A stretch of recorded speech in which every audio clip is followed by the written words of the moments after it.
पारू या मालिकेच्या आजच्या एपिसोडमध्ये आपण पाहणार आहोत प्रिया मॅडम आणि प्रीतम सरांचं नातं नवीनच एका वळणावर येऊन थांबलेलं असतं. प्रीतम सर आता पारू आणि आदित्य सरांच्या सल्ल्याने आबासाहेबांना स्वतः आणि प्रिया मॅडमबद्दल सगळं सांगायचं ठरवतात. ते आता आबासाहेबांसमोर जाऊन उभे राहतात. आबासाहेब विचारतात, काय रे, काय झालं तुला, काही हवं आहे का? त्यावर प्रीतम सर म्हणतात, आबा, माझं प्रिया मॅडमवर जीवापाड प्रेम आहे. मी नाही राहू शकत त्यांच्याशिवाय आणि मला त्यांच्याशी लग्न करायचंय. प्रीतम सरांचे हे बोलणे ऐकून आबासाहेब फार चिडतात आणि खाड करून प्रीतम सरांच्या कानाखाली लावून देतात. तोपर्यंत इकडे दिशाची मॉम, दिशाचे डॅड प्रीतम उद्या घरी येण्यासाठी अहिल्या मॅडमला खूप कन्व्हिन्स करत असतात. इमोशनल ब्लॅकमेलच करत असतात. वेगवेगळी कारणे देत असतात. दिशाच्या डॅडचे तब्येतीचे कारण पुढे करत असतात. पण अहिल्या मॅडम त्यांना व्यवस्थित समजून सांगतात. त्या म्हणतात, तुम्ही दोघी बोलताय ते पटतंय मला, तुम्ही बोलताय ते बरोबर आहे, पण आदित्य इतका जीव तोडून बोलत होता ना की नक्कीच तशीच काहीतरी परिस्थिती असणार. तो एक जबाबदार मुलगा आहे. त्याला कळतं कुठल्या गोष्टीला प्राधान्य द्यायचं आणि कुठल्या नाही. तू नको काळजी करूस दिशा. आदित्य प्रीतमला हळदीच्या दिवशी घेऊन येणार, नक्की येणार, विश्वास ठेव माझ्यावर. डोंट वरी, काळजी करू नकोस. इकडे तोपर्यंत आबासाहेब खूप चिडलेले असतात. ते प्रीतम सरांना खूप बोलतात. ते म्हणतात, लाज वाटत नाही तुला? आधीच्या मालकानं घरातून धक्के मारून हाकलून काढलेलं. अरे केविलवाण्या अवस्थेत तिकडं रस्त्यावर उभे होता तुम्ही, तू, तुझा भाऊ, तुझी वहिनी.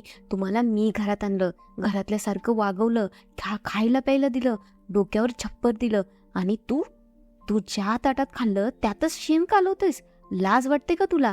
माझ्याच घरात राहून माझ्याच मुलीवर वाकडी नजर आहे तुझी. अरे अशी नजर आहे ना ज्यांची, त्यांचे डोळे काढून हातात देईन आणि तुझा तर ना जीवच घेईन.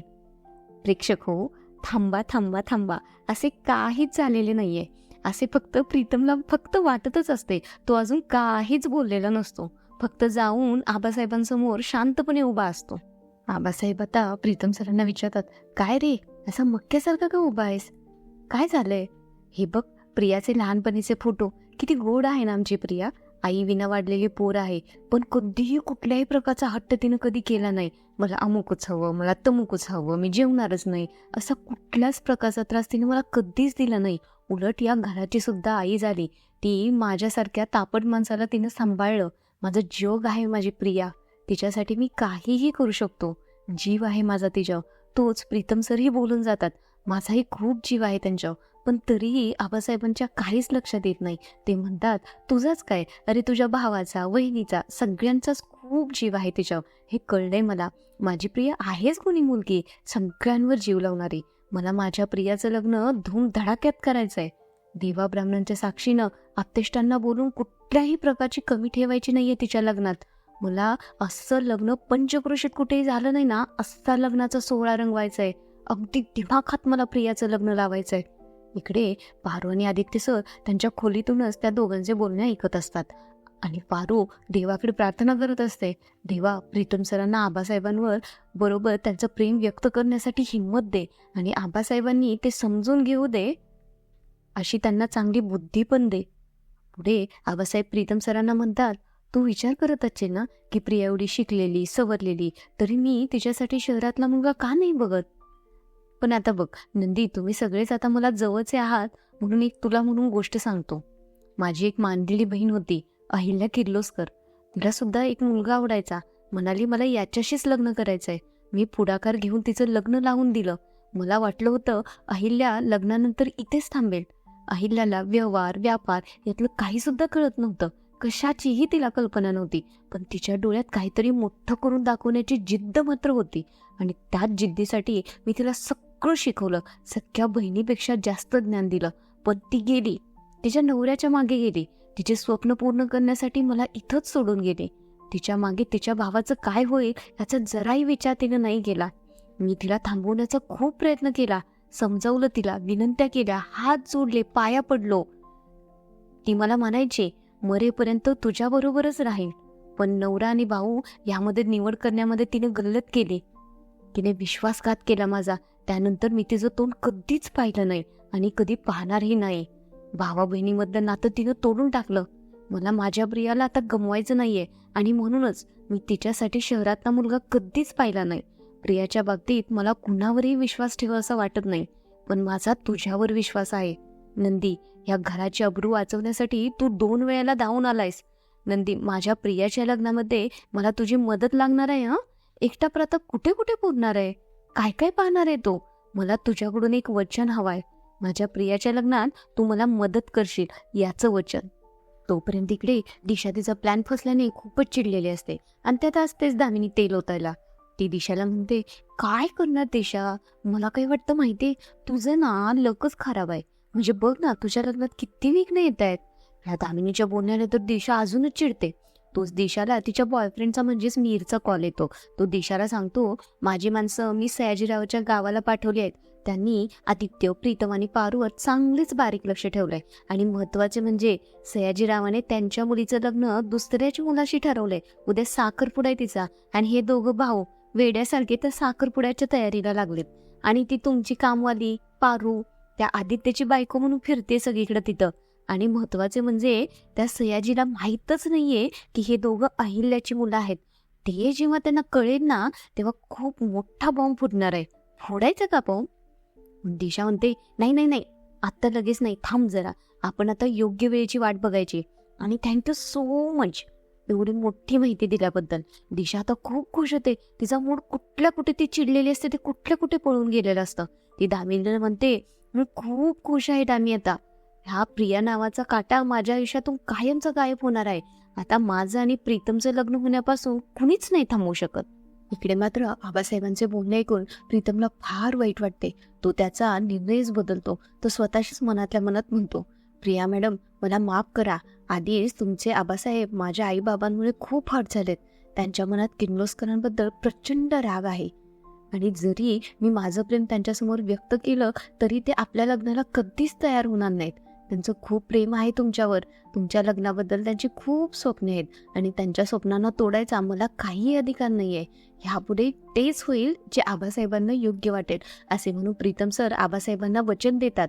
ते म्हणतात, आबा, मी तुम्हाला वचन देतो की प्रिया मॅडमचं लग्न निर्विघ्नपणे पार पडेल. हे ऐकून आबाई आता खूप खुश होतात. ते नंदीला म्हणतात, मला वाटलंच होतं तू माझी साथ देशील. नंदी, तू माझ्या मुलासारखा आहेस. याआधी सुद्धा 2 वेळेला तू अगदी माझ्या मुलगा असल्यासारखी या घराची जबाबदारी सांभाळलीस. या घरचा स्वाभिमान ढळू दिला नाहीस. तू मला निराश करणार नाही याची मला खात्रीच होती. आणि हे बघ नंदी, एकदा का प्रियाचं लग्न झालं ना की आपण तुझंही लग्न धूम धडाक्यात करूया. पण प्रीतम सर मनातल्या मनात म्हणतात, आता हा प्रीतम आयुष्यात पुन्हा कधीच लग्नाला तयार होणार नाही.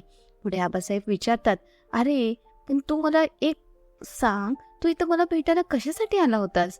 पण प्रीतम सर मात्र काहीच बोलत नाहीत. ते शांत राहतात आणि ते फक्त म्हणतात, नाही आबा, मी सहजच आलो होतो. असे म्हणून प्रीतम सर तिथून निघून जातात. आता प्रीतम सर आदित्य सरांकडे येतात आणि म्हणतात, संपलं आता सगळं संपलं. असे म्हणून तिघेही खूप रडू लागतात. रात्री आता प्रीतम सर एकटेच गोठ्यात बसलेले असतात. ते प्रिया मॅडमच्या गोड आठवणींमध्ये रमून गेलेले असतात. ते स्वतःशीच बोलत बसलेले असतात. ते म्हणतात, प्रिया मॅडम, मला माफ करा. मी तुमची साथ नाही देऊ शकलो. दूर चाललो मी, खूप दूर. तसं वचनच मी दिलंय आबासाहेबांना, तुमचं लग्न निर्विघ्नपणे पार पाडेन म्हणून. काय करू प्रिया मॅडम, नाविलाज होता ना माझा. पण मी बघितले माझ्या आईला माहेरच्या माणसांपासून लांब झालेलं. ती अवस्था तुमची नव्हती करायची मला. तुम्ही, आबासाहेब, दादासाहेब, तुमचं खूप छान बॉन्डिंग आहे. प्रेमळ माणसं आहेत ती, जीवाला जीव देणारी माणसं आहेत. जसं प्रेम महत्वाचं आहे ना, तितकीच नातीसुद्धा महत्वाची आहेत. म्हणून तुम्ही त्यांना दुखवू नका. ते म्हणते तिथंच लग्न करा. आपला प्रवास आता इथंपर्यंतच होता. प्रिया मॅडम, ह्या जन्मी नाही तर पुढच्या जन्मी तरी आपण नक्की एकत्र असो, नक्की सोबत असो. तुम्ही खुश राहा, आनंदी राहा. आणि असे बोलताना प्रीतम सर खूप रडत असतात. आणि इकडेही किर्लोस्कर मान्शनमध्ये अहिल्या मॅडम दोन्ही मुलांची वाट पाहत काळजी करत बसलेल्या असतात. अहिल्या मॅडम श्रीकांत सरांना म्हणतात, मला माझ्या दोन्ही मुलांवर पूर्ण विश्वास आहे. ते नक्की येतील परवा, याची मला खात्री आहे. इकडं आता प्रीतम सर रडत बसलेले असतात. तोच तिथे प्रिया मॅडम येतात आणि त्या प्रीतम सरांना म्हणतात, तुम्ही माझ्या येण्याचीच वाट बघत होतात ना?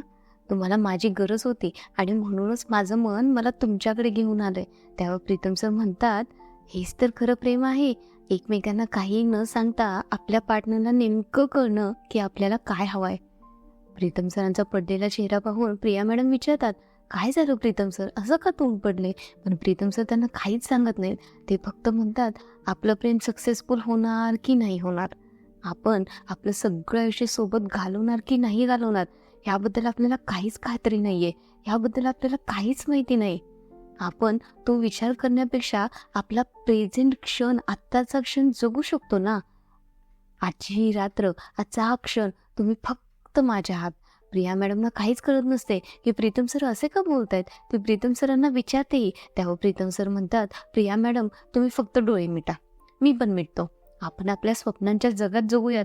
पुढे प्रीतम सर म्हणतात, तुम्ही मला सकाळी लवकर उठवाल आणि अंघोळीसाठी पाणी गरम कराल. परत प्रिया मॅडम म्हणतात, आणि मग मी तुमच्यासाठी गरम गरम चहा करून देईन. पण प्रीतम सर म्हणतात, पण मला कॉफी आवडते, चहा नाही आवडत. पण प्रिया मॅडम म्हणतात, पण तरीही मी चहाच देईन. परत प्रीतम सर म्हणतात, मग मी तो चहा घेईन आणि शेतावर जाईन कामाला. नंतर लगेच प्रिया मॅडम म्हणतात, आणि मग मी शेतावर शिदोरी घेऊन येईन. त्यावर प्रीतम सर म्हणतात, मग शेतात आपण दोघं मिळून खूप कष्ट करू. आणि परत पुढे प्रिया मॅडम म्हणतात, परत आल्यावर मी तुमच्यासाठी मस्त गरम गरम जेवण बनवेन आणि तुम्हाला हाताने माझ्या खाऊ घालेन. नंतर प्रीतम सर म्हणतात, मग रात्री आपण एकमेकांच्या मिठीत स्वप्न बघून झोपून जाऊ. असे म्हणून दोघे आता डोळे उघडतात आणि एकमेकांना घट्ट मिठी मारतात. प्रिया मॅडमना तर काहीच माहीत नसते की प्रीतम सरांनी काय निर्णय घेतलाय. त्या खूप हॅप्पी असतात, पण प्रीतम सर मात्र खूप रडत असतात. आणि इथेच आजचा एपिसोड संपतो. असेच अपडेट्स पाहण्यासाठी चॅनलला लाईक आणि सबस्क्राईब करा. धन्यवाद.